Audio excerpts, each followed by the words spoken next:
Ever snapped at your child and thought, why did I do that? That is not the parent I want to be. Or you watched your children lose it over something seemingly small and wondered, what is actually going on here? Turns out behaviour is never random. There's always something happening beneath it, and it always makes sense. I'm Jacqui Hall, and this is Beneath Behaviour, where we break down stress, reactions, and get to the heart of why we all do the things we do. We'll have real conversations, find real solutions, and have absolutely no judgment. Let's talk. Understanding you, understanding them, understanding you. You can rise, see beyond the fight. There's a story underneath, hidden in the light. Beneath Behaviour podcast, there's more to see. Hey everyone, welcome to our very first episode on the Beneath Behaviour podcast. Thank you so much for joining us. I am here with my beautiful friend and work colleague, Kristy. Hey Kristy! Hi, thanks for having me. We're going to firstly just let you know a little bit about what Beneath Behaviour even means. If anyone's familiar with myself and my work and also the Parental Stress Centre, we're always looking at the why behind behaviour. So when we're looking at our own behaviour, we're going, why does this make sense? What am I thinking? What am I feeling in order to be behaving this way? And then we also jump into the world of our children and ask the same questions. So this podcast is really about getting underneath why we're seeing certain behaviors or feeling certain emotions and why we're thinking the way that we are. So sometimes we go really in deep with that and sometimes we don't. But today's podcast is really just going to be about just a bit of the foundations of the Parental Stress Centre and how it even came to be. So to help me with that, Kristy's going to ask me some questions so that I can, remember all of the things that I want to tell you today. So Kristy, take it away. Yeah, 100%, Jack. So we thought a good place to start was just really your origin story. So obviously I know it really well, having worked with you for quite a few years, but to let everyone know, look, how you got to where you are now. Yeah. And it's interesting because this is a story that my son loves to tell people, even though he's now 20 years old. So I had my two children 16 months apart. It was very stressful for me. I was trying really hard to get life right, hating myself for getting it wrong. And I just kind of had this momentum of getting into this cycle of loving motherhood, hating motherhood, getting angry, feeling guilty, and then hating myself and then repeat. So there was this kind of momentum over that for weeks and months. And then at the age of Ryan was 6 months old and Cody was, what would make him nearly 2, just under 2. There was this one particular day that I had come home from work. I was working 3 days a week and the house was a mess. I don't know why, but for some reason I decided to get the groceries at 5 p.m. at night. So there were groceries everywhere. The kitchen was a mess. My husband, I was like so frustrated. I said, you need to get these kids out of here. So he took them out the backyard where it just felt like they were out there for like 2 seconds before Cody was harassing the chickens and got sent back inside. And it was at that point that, he just whinged just one too many times. And I threw a loaf of bread across the room. I slammed a knife on the bench so hard that it bounced off and narrowly. God, I can't believe after 20 years I still get emotional about this story. It bounced off the bench so hard that it almost hit Cody. And then by that time, Ryan was back inside and on my hip, and I ran to my room screaming.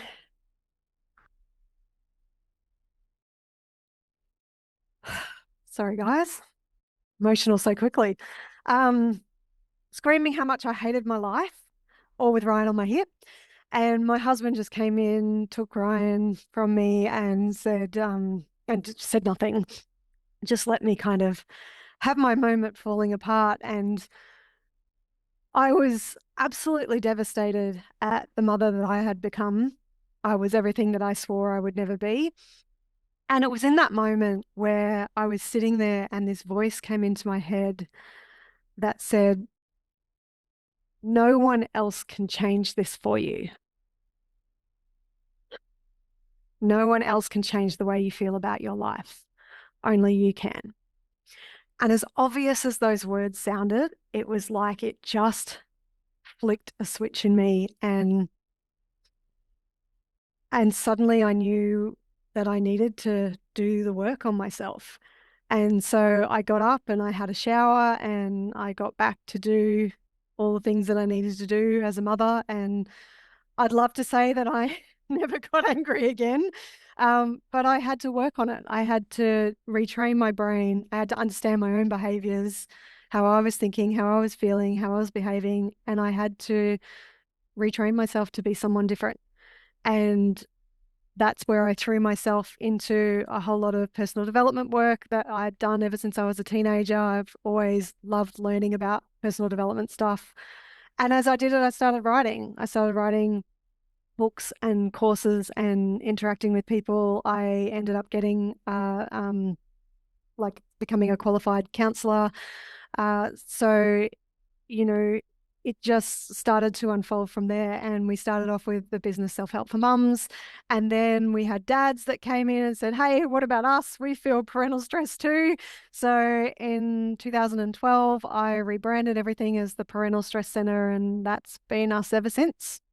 So yeah, that's kind of my story.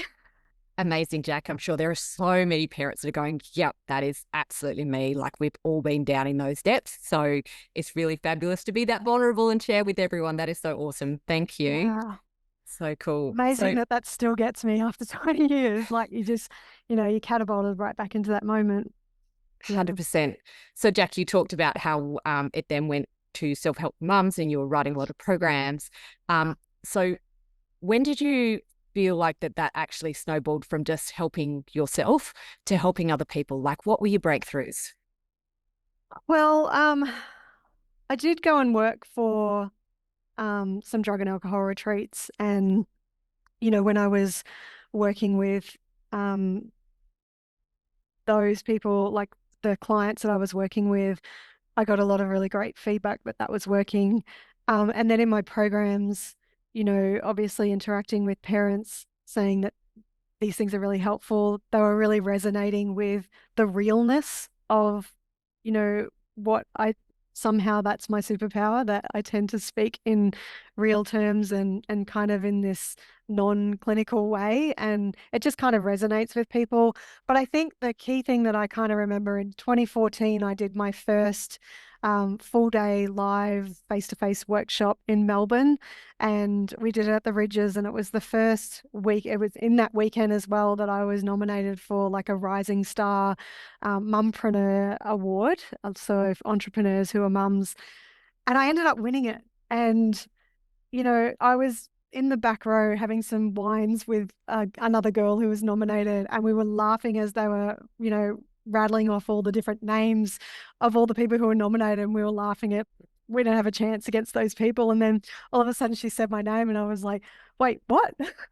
Oh, shit, that's me. And then I had to go up and do this speech, and I was just that shocked that I'd been acknowledged for my work and how important it was to parents. And then to go into my own workshop that next day and to hear the stories and hear how people were resonating, like face to face.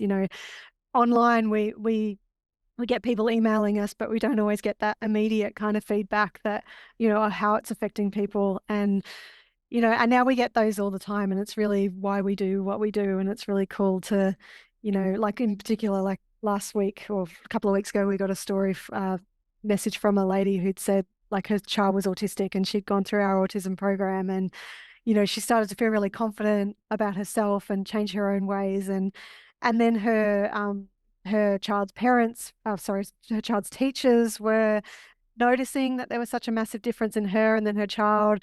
And then she emailed us a few weeks after that and said, her child had gone through an entire term of no phone calls and not even any kind of disruptions or any she didn't need to be called at all. And that for her was just so massive. So it really kind of hits the heart of what we do. And it's really cool to hear people's stories like that of change. I know, the warm and fuzzies, right? When we get Yeah. those kind of feedbacks.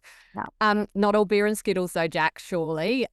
So challenges along the way. Do you want to share the ups and downs? Yeah, I reckon hands down the most stressful year of my life was in 2016 when my husband and I thought it was a really good idea to take the Parental Stress Centre on the road. We took our kids out of school for a year. I did, so I was doing 2 online live programs a month. So there were live webinars and Facebook support where I was, getting on and answering questions there. And I did 16 live 3-hour seminars around Australia in 11 months. And I completely underestimated how much energy it would take to be a mum, a wife, a tourist, a school teacher, and to run the Parental Stress Centre of Australia. It was absolutely the most stressful year of my life. Very grateful for the tools that I have so that it didn't affect me during that year. But then afterwards, I had a nervous breakdown and I decided to walk away from the Parental Stress Centre a little bit. And I went and got a job in resi care, residential youth care. And I was working with an autistic boy and getting loads of results just applying what I teach to him. And there was another autistic boy that I worked with as well during my time there. And I realized while I was there that I could be doing a lot more effective work than just this one-on-one with this boy, that I needed to get back into helping parents. And that's when I went back and wrote the 9-week autism program.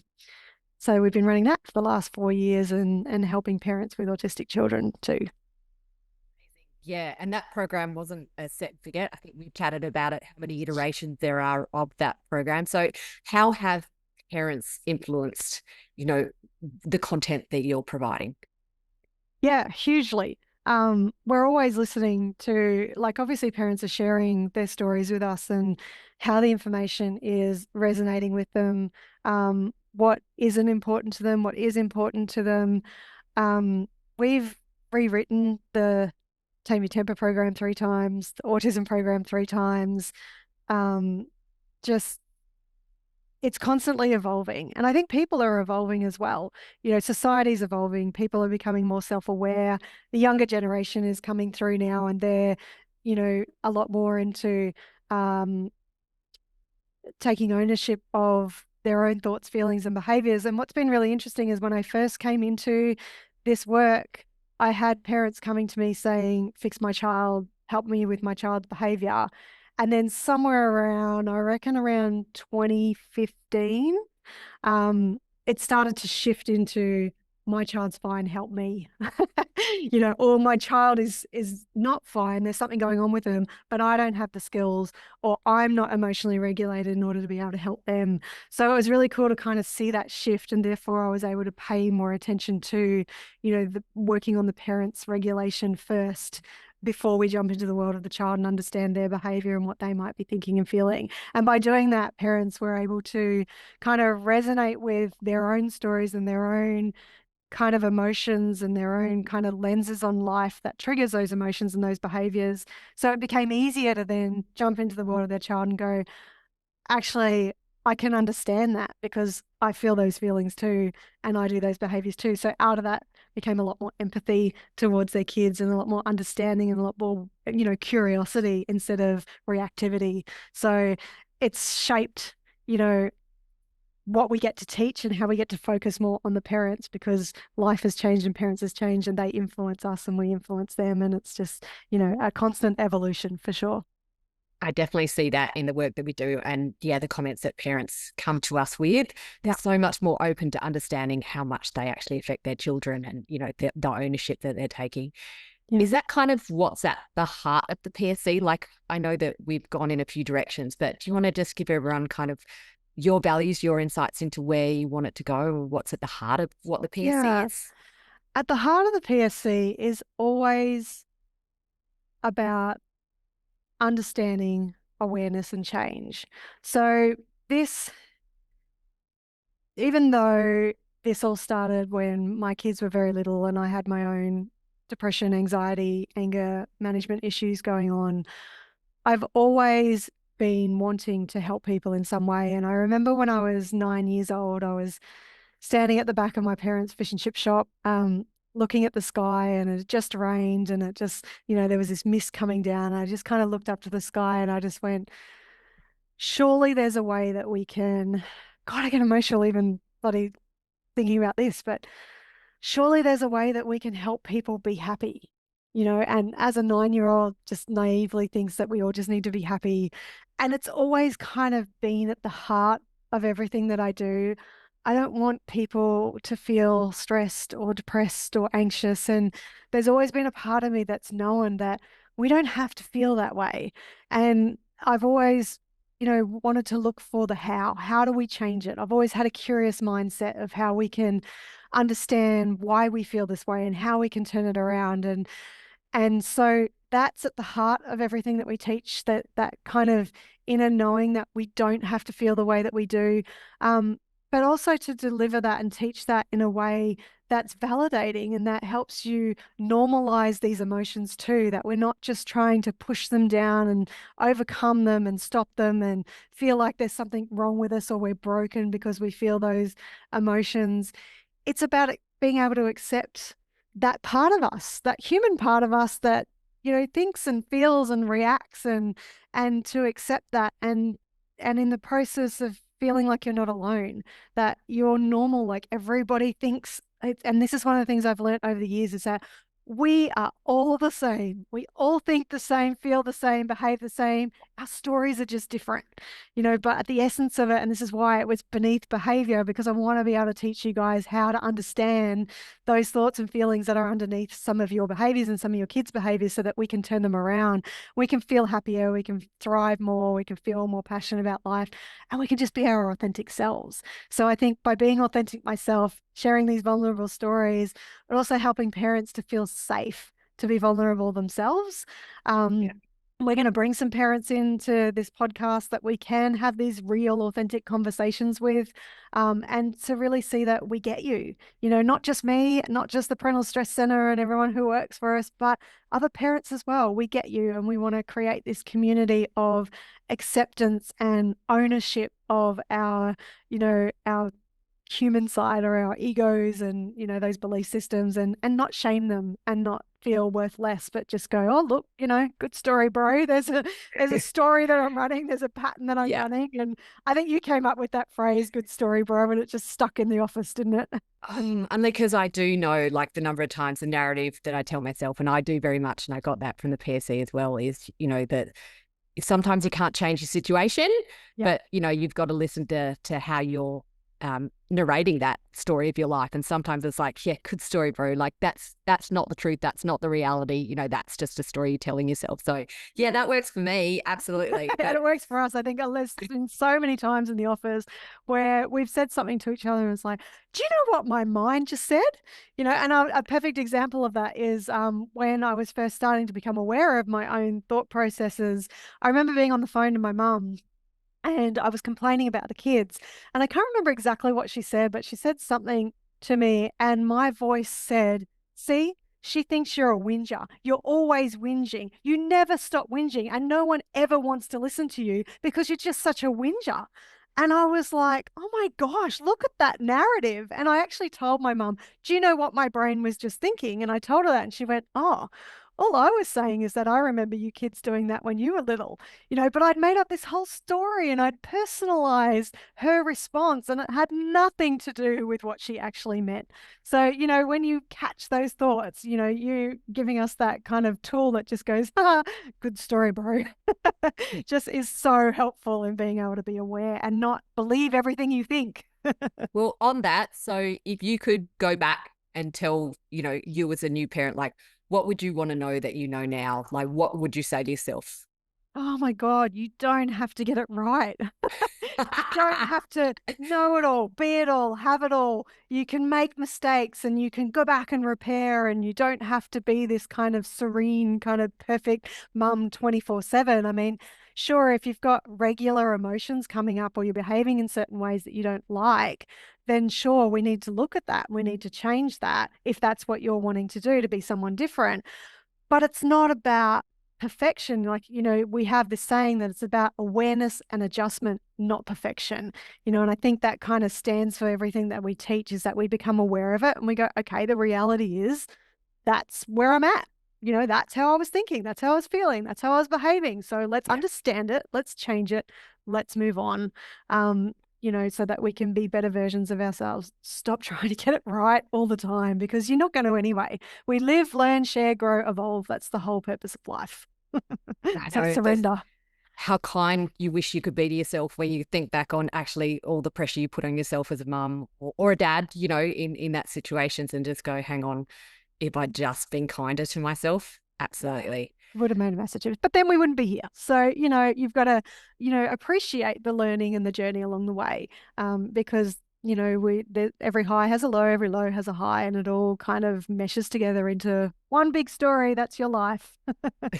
Yeah, which you kind of summarized today, right? Like, so how you started off on those lows that you're in to the highs of the awards, and then, the amazing connection that you've been able to create with people, and then, into burnout, and then back up into, what you created now. So you're right, if you look at life as a whole. Yeah, and I think the key thing is that, like, even now with all of these tools and all this knowledge and me teaching this stuff every day, there's still times where I still feel emotion. But the key thing is when you start to learn tools on how to work with those emotions and what to do with that narrative that we run, that kind of period between reacting and coming good again gets shorter. So the refractory period gets shorter. So you don't stay in what I call, I don't know whether I can swear on this podcast, your pit of shit.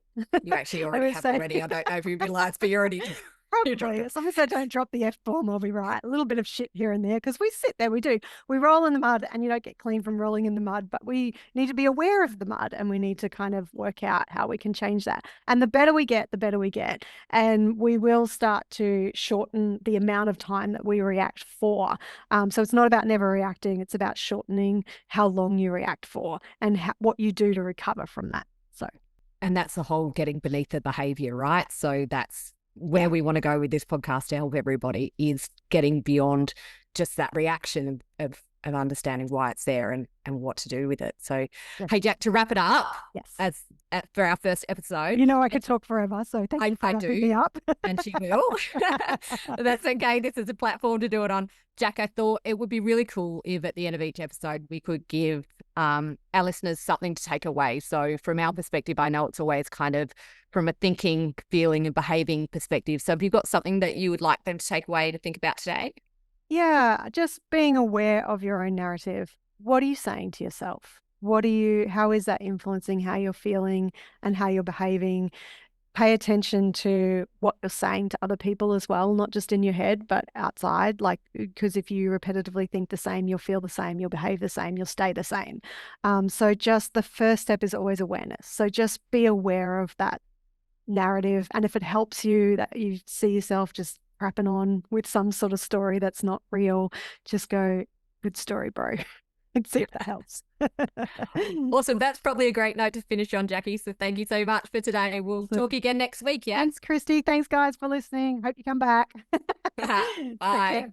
Hey, guys. Thanks for watching the Beneath Behaviour podcast. Now, don't forget to subscribe on your favourite podcast channel so you never have to miss an episode.